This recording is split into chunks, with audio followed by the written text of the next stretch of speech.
What would you tell me about, because obviously this is a guy that people remember the name of, but unfortunately he's not in the LEC at the moment. Kikis, obviously your jungler for the early period, and has done a lot since himself, I'll say as well, because the joke is he's been in a million teams, hasn't he? Right? This was a guy where, at this time, like I say, he was basically I have to say, when we look back now, right, almost every other player...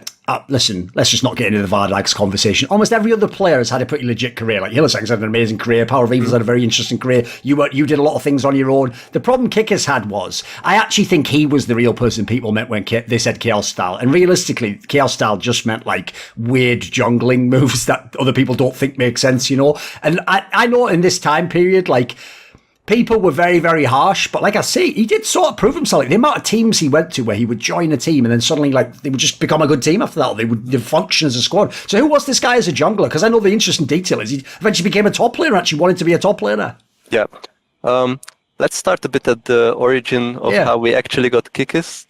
Originally, we had a jungler called Dan. Actually, I think he managed to get into the LEC maybe last year. Oh, the guy was in XL recently. Yeah. He was originally our jungler, but he actually preferred to pursue school back then because he was still very young, and I don't think the parents were too supportive of the idea of him entering a profi career. So we had to get an emergency sub, and that's how we ended up with getting Gilius. Basically, we were there out in Cologne, and we just didn't really have a jungler, and then who can we call that could come and help us out? And then there was Gilius because he was living in the nearby area. And he just jumped in. Basically, that was the first time we ever played with Gilius, and we managed to get to the promotion tournament and win it with Gilius, but he was not really our jungler at that point. And that's after that, we were meeting with Kikis as well at this tournament, and we found him to be a very nice and a great guy, and that's why we decided to take him as our jungler in the end, instead of Gilius. Because Gilius back then had kind of like a toxic reputation as well. Sure.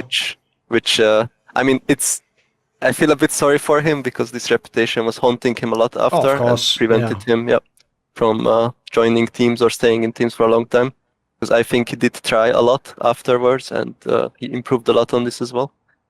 But that's like the origin of how we got Kikis. And I think Kikis, for a team that he joins, is like a huge addition, because what he brings is just some sudden new philosophy into a team, and a new style, a new way of playing. And I think whenever he joins a team, it just gives them a sudden boost. But in the long run, it seems to not function that well, because, with us, I think he had like really high expectations, and he was always telling us things on what to improve, like as a team, or like just living conditions as people, because we were living in gaming house. Basically, there was nothing else, just PCs. We had to cook for ourselves. It was like back in the times where you had to cook for yourselves. Sure. You didn't have cooks or anything. And just the living conditions with one bathroom, 5 people living at the same place. It was just all getting a bit chaotic at one point. And some people have less tolerance towards this. Some people have greater tolerance. And I think Kikis just started to feel himself a bit more unhappy over the time. And that's why he indeed left him after. Want to see more cool, funny, interesting clips based on topics from my content? Well, subscribe to this channel then, or, be a pleb and don't.